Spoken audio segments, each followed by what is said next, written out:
G'day, mate. I'm David Daniel Ball, and these are the headlines, Monday, the 26th of January, 2009. Today is Australia Day, and today is the Chinese New Year. Congratulations to Timothy Lee and Maria Tran on their deserved Australia Day awards. They are more Aussie than I. I was born overseas. Indian police kill Pakistan militants. Change the date, says new Australian of the Year. Hamas offers Israel year-long truce. Police take cars from Teen Street racers. BBC stands firm in charity appeal Roe. It's about keeping youth safe, says China. If you'd like to find out anything about those articles, I'll include links for you. Australia, It's God's Country, by Alan Jones. A couple of years ago, I shared with you a uniquely Australian joke that had been sent to me by one of my listeners, Keith. It's about Australia Day. And on a day where there is so much negativism around and so many people talk negatively, such that it drives me, for one, nuts. And when a whole lot of genuinely achieving Australians seem to be forgotten, this story puts pride in our hearts, while also hopefully putting a smile on our faces. It's about an American who decided to write a book about the famous churches around the world, so he bought a plane ticket and took a trip to Orlando, thinking he would start by working his way across the USA from south to north. On his first day, he was inside a church taking photos when he noticed a golden telephone mounted on the wall with a sign that read $10,000 a call. The American, being intrigued, asked a priest who was strolling by what the telephone was used for. The priest replied that it was a direct line to heaven, and that for $10,000 you could talk to God. The American thanked the priest and went on along on his way. Well, the next stop was Atlanta. There, at a very large cathedral, he saw the same golden telephone with the same sign under it. He wondered if this was the same kind of telephone he saw in Orlando, and he asked a nearby nun what its purpose was. She told him it was a direct line to heaven, and that for $10,000 he could talk to God. "Okay, thank you," said the American.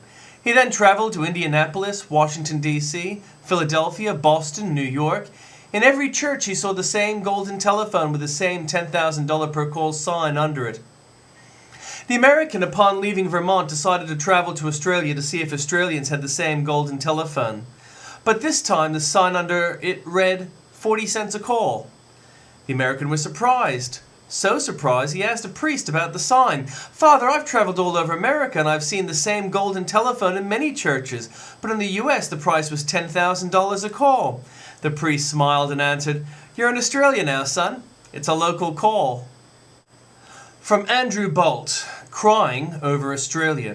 The Age opinion page celebrates Australia Day with two articles. One argues that a monarch still rules us is embarrassing for a modern nation. The other, Australia's public version of itself is nothing like reality, and it ignores our first people. Actually, most Australians seem remarkably unembarrassed by the monarch, which may explain why 55% of us voted to retain her in 1999, and far from ignoring our first people, a racist term incidentally, we have had yet another Aboriginal, the 8th, chosen yesterday as Australian of the Year, while another Aboriginal was named Western Australia's Young Australian of the Year. It seems that some people of our writing class simply find it fashionable to take offense at their country, at a self-hating time best captured by this letter today in the Age's letter page.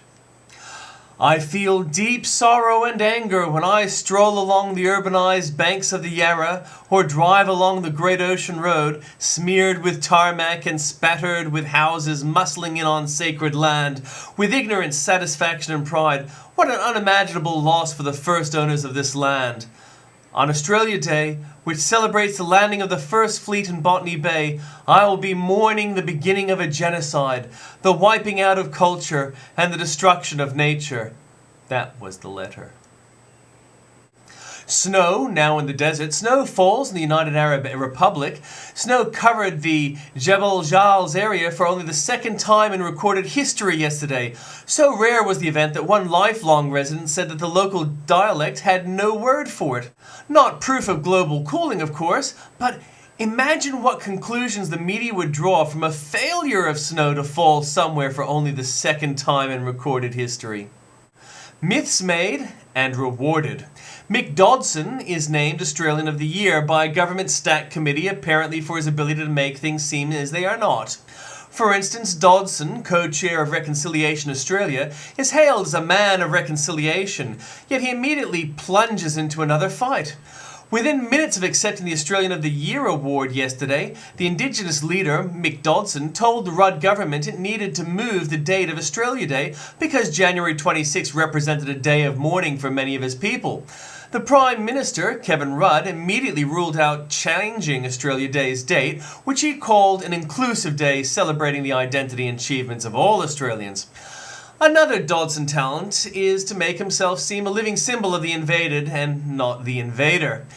To many Indigenous Australians, in fact, most Indigenous Australians, Australia Day really reflects the day in which our world came crashing down, Professor Dodson said outside Parliament House yesterday.